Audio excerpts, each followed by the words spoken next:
What's up YouTube, MaNiaC here. I'm sure some people have kind of been waiting for this vlog because usually after events I will make a vlog kind of about the event. The future, or my future, you know, after this event, what's going to happen with OPTIC Halo. If you guys haven't really been keeping up to date, OPTIC Halo did just attend a MLG event. It was a regionals event, which the top 8 seeds then go to the Halo World Championships event in March. I'm going to be talking about that, kind of everything revolving around that.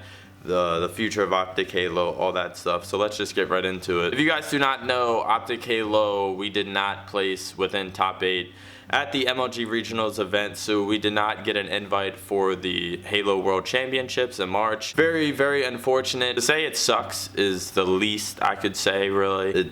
I practiced so hard for that event. We as a team practiced so hard that event.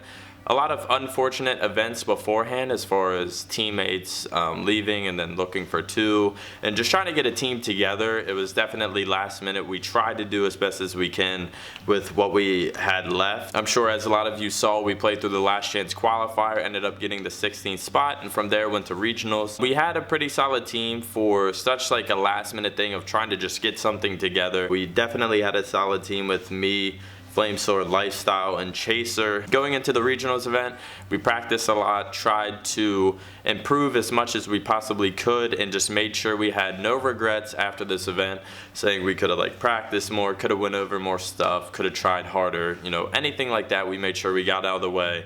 No excuses going into this event. Our team, we were looking at, is just the same as every other team. Going into the regionals event, just making sure we had no excuses. Everyone was playing every single day, multiple hours a day, just making sure we were all at the peak of our game and that we had no excuses afterwards. Pretty much just going into the regionals event, may the best team win. If you guys watched, you guys know what happened. We ended up losing to our ex-teammate Assault's team first. All of the brackets and stuff went by pool play, so we just ended up playing the 3 other teams in our pool, played each of those teams once, and the 2 higher seeded teams out of all those teams would get the invite to Halo World. So it started off Friday. We ended up losing to Assault in Cloud's team. I think we lost 3-1. We were not playing on our game. Now we were blue team for that series. And as you probably heard from a lot of other teams that were blue team on Friday, there were headset issues to where like you literally couldn't hear your teammate. For me personally, it was okay. I could definitely tell where people were coming from though with these sound issues. It's really just no excuse for me or my team. I will not make that as an excuse. We lost, we played like shit, we didn't play like we do online. It just didn't work. Something just didn't feel right. Now some people may say that was because of like the communication issues or the headset, but no, we just simply got outplayed. We're not playing our best.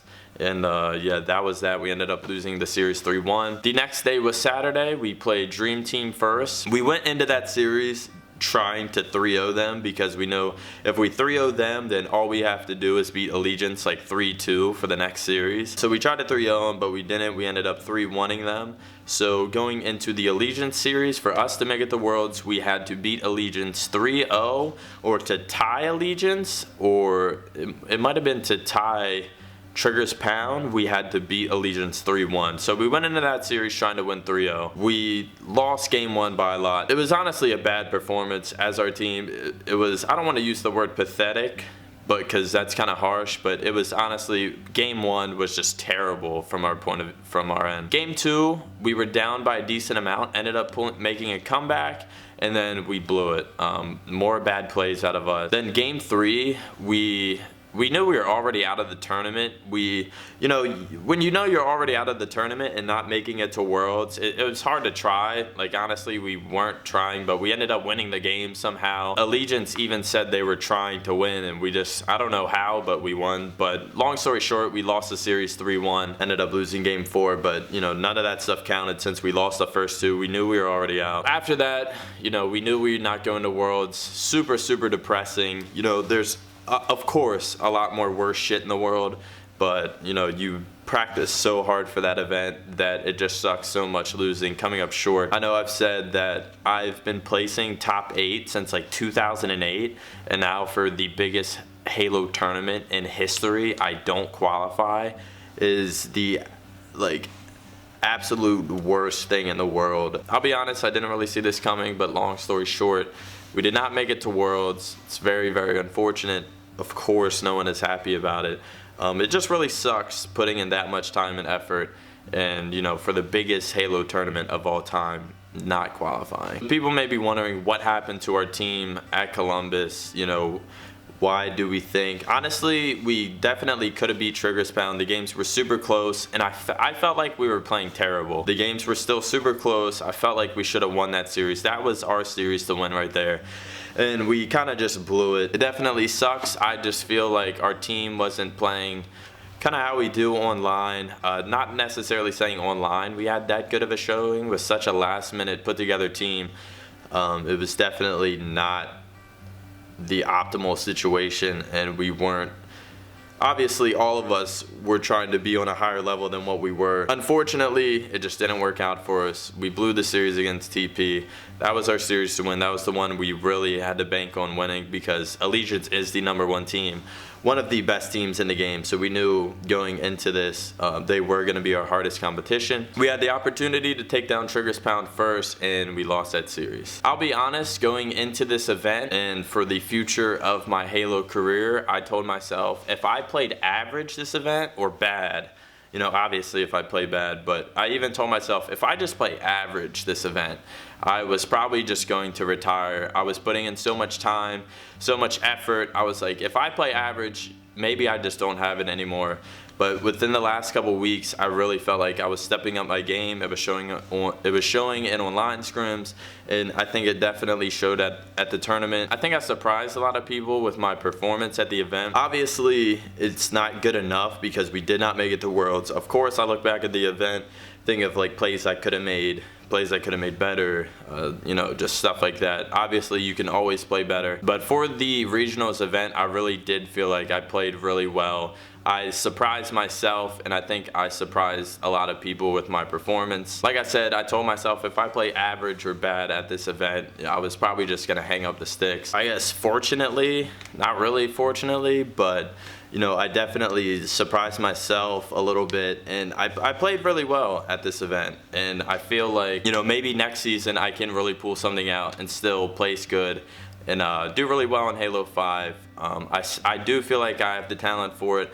I have the skill. Unfortunately, us just as a team, we're not clicking. We just weren't doing shit right, and we all know that. We all talked afterwards, like, you know, something just wasn't right. We weren't communicating to each other at the right times. We were kind of just playing randomly, and that definitely cost us, and it showed with our performance. People may be wondering, what does that mean for OPTIC? Honestly, right now, we know we're not going to Worlds. We're not obviously online scrimming. You know, all the teams are scrimming with each other. We're not sure what's gonna happen with our team. We honestly haven't talked about it. We just know we're not going to Worlds, so everyone's kind of taking a break. Still gonna dabble into Halo 5 a little bit, try to, you know, keep our skills up there. That way, when we jump into the game in a month or two, we're not completely out of it. But yeah, knowing we're not going to Worlds, kind of just taking a break, taking it easy, relaxing a little bit, just kind of seeing what's going to happen after Worlds, because, you know, after Worlds, a shit ton of team changes are probably about to happen. So pretty much it's just gonna be a waiting game from now until then, just to see what's gonna happen. So gonna be playing Halo 5 on and off a little bit just to keep our skills up there. I'll be honest, haven't really talked to the guys about what our team is gonna do, what's gonna happen. I don't know. It's kind of just a waiting game at this point to see what happens after Worlds. So you may be wondering, what are my plans for the next 2 months? I did just recently buy a new computer. I did just recently buy a new camera. Neither of those are here yet, but soon enough, within the next few days, or like by the end of next week, hopefully all the parts come in and I'll build my computer, start streaming, all that stuff. I'm not sure. I'll probably play a couple different games just to amuse myself. So I'm gonna start streaming it. If you guys don't know my stream, it's twitch.tv/BTHMaNiaC. It is in the description below. I have a new camera coming in soon. Gonna be using that all the time. So I'm pretty much just gonna be doing a lot of videos, a lot of streaming, just trying to grind this shit out until after Worlds, and then figure out everything. Now I'm not saying after the 2 months or after Worlds or whatever, that stuff is gonna stop. It's gonna continue, but I am just letting you guys know. Do have a new camera coming and a new computer, so pretty excited for that. So yeah, just wanted to fill you guys in on what was going on. Just wanted to talk to you guys about the Columbus event. You know, what the fuck happened, the plans of OPTIC Halo. You know, we played like shit at the event. It cost us not going to Worlds, very unfortunate. What's gonna happen with OPTIC Halo, not entirely sure yet. It's pretty much just a waiting game till after Worlds. What I'm going to be doing, streaming, videos. Of course, I'm gonna be putting a lot of time into Halo if I do continue competing. I'll be honest, I don't want to put myself through what just happened again with this, like, getting a last minute team, and it's just like everything that we've done through all these months just like went to waste, and I don't want to go through that again. So if I continue playing, it will be with a good team, you know, set as soon as possible, going absolutely as hard as I can to make sure what happened at Columbus never happens again. So yeah, just figured I'd fill you guys in. I know this wasn't really too happy or funny of a video. It's just talking about this shit really does suck. It's just, you know, very unfortunate stuff. Of course, worst shit in the world. What can you do? But yeah, just wanted to fill you guys in. Hope you all enjoyed the video. As always, like, comment, subscribe. Really does help the channel grow. Thank you all for watching. I'll see you guys later.